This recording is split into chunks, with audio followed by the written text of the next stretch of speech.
Forgiveness is a skeleton key that opens every single door in your life. And guess what? There's not a lot of initiations around forgiveness too. And these are really big ones that we need to. Grief and forgiveness. Forgiveness is hard when you're stuck. And I'm going to say something that's going to shift everything that you've known about forgiveness.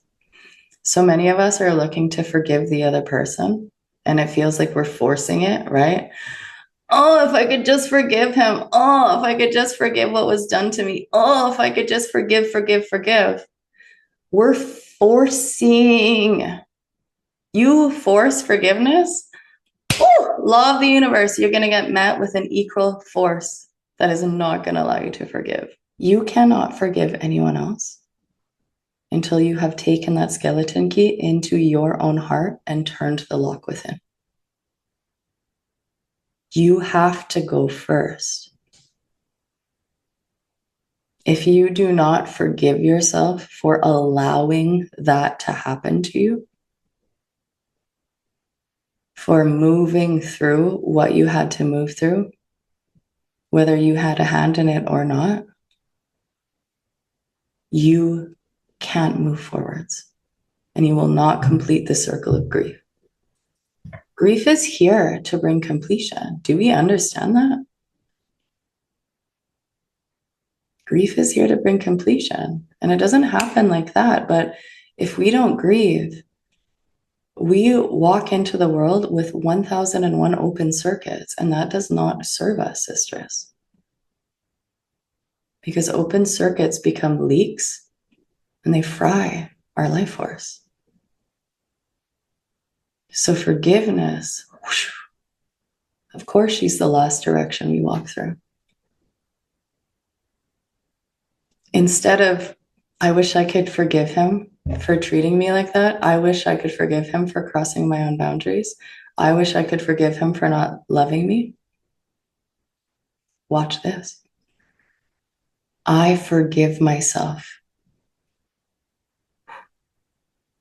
for treating myself that way, for allowing myself to be treated that way. I forgive myself. I forgive myself for allowing someone to cross my own boundaries. I forgive myself for not loving myself as much as I needed to be loved. Just giving you a moment to feel it. Because this is how we open the door. This is how the temple doors of your heart start to slowly swing open. I forgive myself. This finger comes out a lot in heartbreak. Anyone have a little dance party with this finger? My elder called this the blame and shame game. And she'd be like, don't you be playing the shame game. Don't you be playing the blame game. That's not going to get you anywhere. And my face would go red every single time I got called on it. Oh, she caught me. She caught me playing the game. Something magical happens when you take this finger and you go whoosh, in,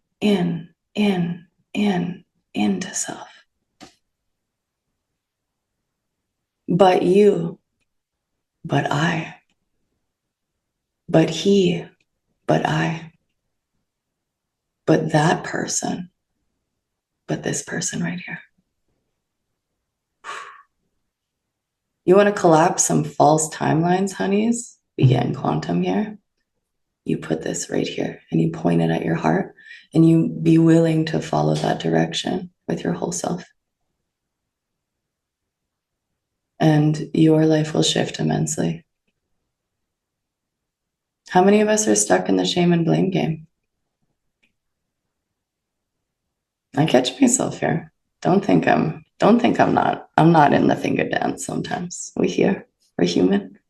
Bless it. We come home when we pick up our lives and our experiences with the sacred responsibility that's here. And there's ways that we like to sidestep it. Oh, but karma, that word, it gets like all tangled up in this direction, right? Anyone ever sidestepped sacred responsibility and forgiveness because karma did it? Who's karma, anyways? God has given us hands because God doesn't have hands. We're weaving our lives.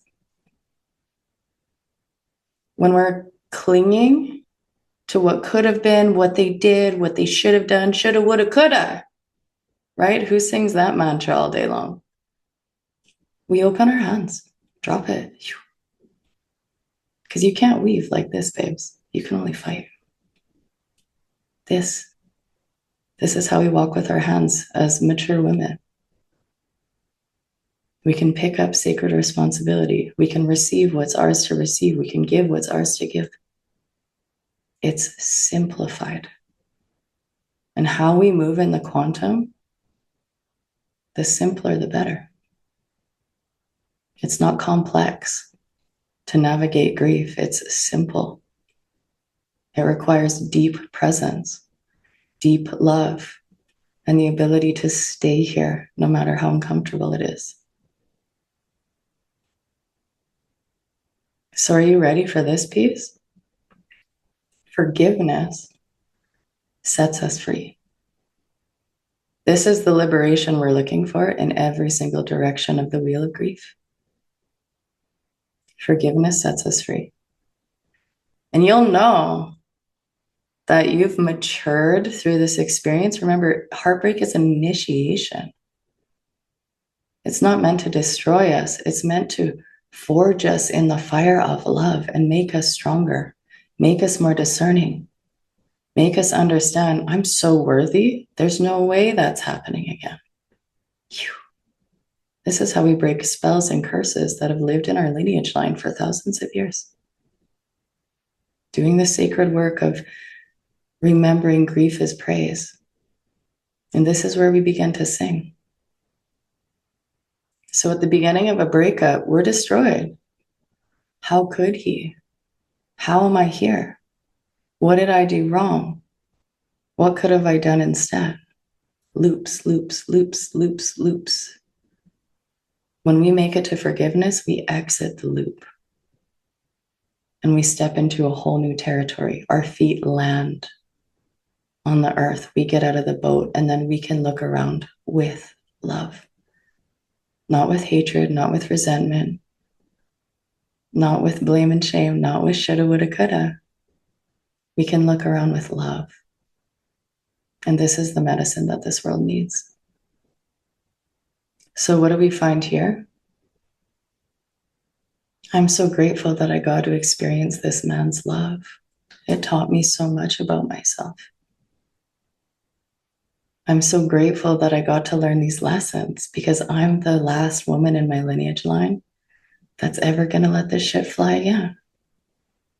What a holy reclamation that is. I'm so grateful for everything I learned in the time that I was in that relationship because it changed me. It opened me as a woman. Even if there was pain, even if there was grief, we come out with jewels and gemstones, sisters, not just dirt. And I shared a quote today on my Instagram. It's hard to be single, but it's harder to wish you were.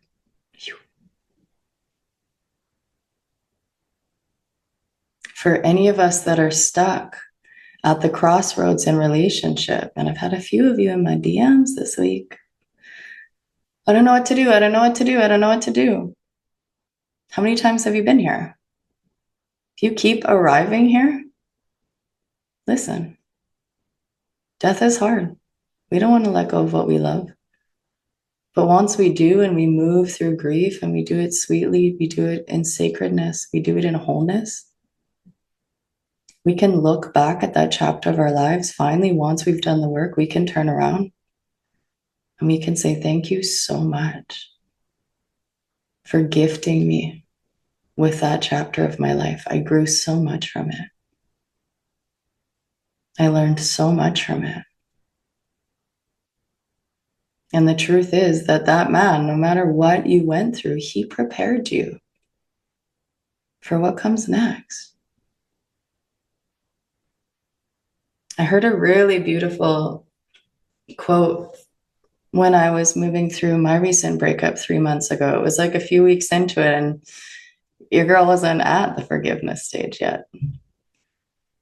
And it was so beautiful. It actually supported me in moving into it. And this woman said, thank you for loving me, because in this relationship, you learned that you were worthy of love, and I learned that I am worthy of more. How holy is that? How holy is that? And for every single relationship that we have ever been in with a man, we showed him that he is worthy of being loved. What a gift to hand someone. We have our things as women, sisters, but we cannot forget that men are also going through their times here. They've lost their initiations. They've lost their elders. And they have had stuff put on them that we haven't in the same way. The world poured lust into them. And the world poured body dysmorphia into us. These are the two biggest things we walk through as men and women on this earth. We have different maps.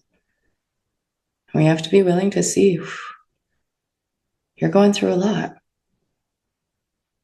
And I'll share with you a piece that I've learned over my 39 and a half years on this earth. The Achilles heel, that spot that if you hit a man, you'll take him down. It's worthiness. Every single man has it. And they cover it up with like provider, protector, big, strong man, muscles, success, whatever the thing is, right? Every man covers that most vulnerable part in his own way. The softest spot within a man is his self-worth. So when we see that that is the greatest gift we give the men that we love, you are worthy enough to understand now that you get to be loved. You're worthy. It's holy work that we're doing. Even if it hurts, even if it ends in heartbreak, it's holy work. And we get to learn that, whoa, for the first time in maybe the collective consciousness of women, our values matter. Our boundaries matter. What we hold deepest and dearest to our hearts, that we're not just going to roll over it. We're not going to allow it to be disrespected anymore. Do you have any idea how many women in your lineage line had no idea that they could walk away from something that didn't actually honor and deeply respect who they are and what they carry within their wombs, the unique codex that they are here to birth through relationship into the lineage line? This work is so sacred. And as we can see, there's a huge shift happening. There's more single women than ever before. There's more women choosing to not have children and not have partners than ever before on earth. And we're creating this shift. We birth What comes first? Every man first comes from a womb. Remember this, sister. Yes, men lead on the physical. Guess who hands them the pulse? How you love yourself will teach every single man that you ever come into relationship with how to love you. Guess how we learn how to love ourselves? More and more and more through heartbreak. This is the initiation that brings us home. Because we see that we can't just place our desire to be loved in someone else's hands.